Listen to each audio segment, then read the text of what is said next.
महाराष्ट्रभरात EVM संदर्भात जे प्रश्न उपस्थित केले जात आहेत तसेच प्रश्न कन्नड सोयगाव मतदारसंघात आहेत। या संदर्भात निवडणूक निर्णय अधिकाऱ्यांची भेट घेण्यासाठी व काही कागदपत्रे मागण्यासाठी आलो आहे।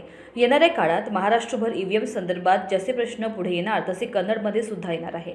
कन्नड विधानसभा मतदारसंघातील मतदानाच्या आकडेवारीत अनेक ह्यूमन एरर झाल्याचे आढळून आले आहे, असे निवडणूक अधिकाऱ्यांनी सांगितले व दुरुस्त आकडेवारी सांगण्यात येत आहे। तर हा पोरखेड आहे, अजून असे काय दुरुस्त केले आहे हा महत्त्वाचा प्रश्न आहे।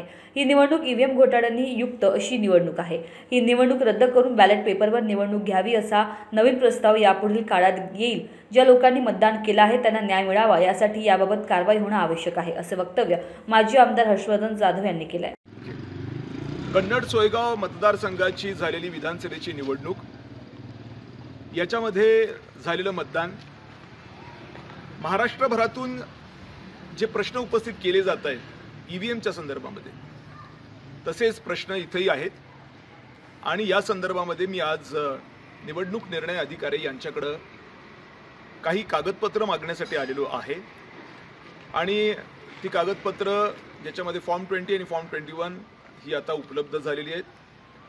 येणाऱ्या काळामध्ये महाराष्ट्रभर या ईव्हीएमच्या संदर्भामध्ये विषय पुढे येणार, तसे कन्नडमध्ये पण येणार, कारण अनेक गोष्टी ज्या आत्ता ह्यूमन एरर म्हणून की बाबा आमचं लिहिताना चुकलं होतं आणि आता आम्ही ते दुरुस्त केलंय अशा पद्धतीच्या पुढे येत आहे। ज्याच्यामध्ये सर्वात महत्त्वाचा विषय म्हणजे मतदानाच्या दिवशीची निघालेली आकडेवारी, जी आकडेवारी पत्रकारांना देण्यात आली होती ती नेमकी मतदान मोजत असताना बदलली, ती वाढली आणि मग काय झालं म्हणे तर स्पष्टपणे सांगण्यात आलं की अरे बाबा ते सुरुवातीला आम्ही चुकलो होतो आणि आम्ही आता नंतर ते दुरुस्त केलं।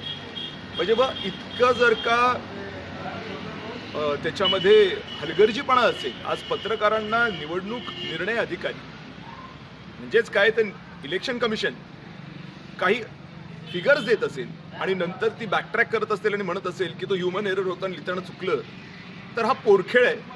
असं होत नसतं, जबाबदारीचं काम असतं आणि ही जबाबदारी आहे। सातत्याने ते दडवत आहेत। काही मतदान केंद्रांच्या संदर्भामध्ये सुद्धा असं घडलंय आणि आता ते म्हणतात की आम्ही लिहिताना चुकलो होतो, आता आम्ही ते दुरुस्त केलंय। तर मग असं काय दुरुस्त केलंय आणि ते तुम्ही चुकू शकता का, हा एक महत्त्वाचा प्रश्न आहे। अशा पद्धतीचे अनेक प्रश्न आता येणाऱ्या दिवसामध्ये आपल्याला बघायला मिळतील आणि म्हणून महाराष्ट्रभरातून जे एक आरोप चाललेत की ही निवडणूक ही पूर्णपणाने ईव्हीएम घोटाळ्यांनी युक्त असलेली निवडणूक आहे। माझंही स्पष्ट मत आता कन्नडचे काही फिगर्स बघितल्याच्या नंतर आणि अशा पद्धतीचं स्टेटमेंट ज्यावेळेला येतं की ह्यूमन एरर आहे, अशा पद्धतीचं ह्यूमन एरर कधी असूच शकत नाही का, कारण कधी निवडणूक आयोग आहे ते काही आपलं कुठंतरी चौपाटीवर बसून ते लिहिले असं होत नाही। म्हणून इथंही घोटाळा झाला अशा पद्धतीचं निश्चितच शंकेला वाव आहे आणि म्हणून महाराष्ट्रभरात येणाऱ्या ज्या दिवसांमध्ये एक मोठं याच्यावरती वादळ उठण्याची शक्यता आणि त्याच्यामध्ये कन्नडसुद्धा असेल याच्यात कुठलीही शंका नाही।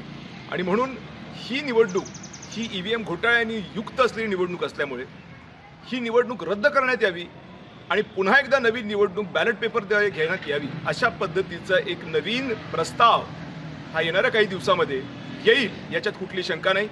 आमदार जे झालेत त्यांना मी शुभेच्छा दिलेल्याच आहेत, किंबहुना त्यांनी चांगलं काम केलं तर मला मिळालेलं मतदानही त्यांना मिळेल आणि अत्यंत चांगल्या पद्धतीने त्या पुढेही निवडून येतील अशा शुभेच्छा मी त्यांना दिलेल्याच आहेत।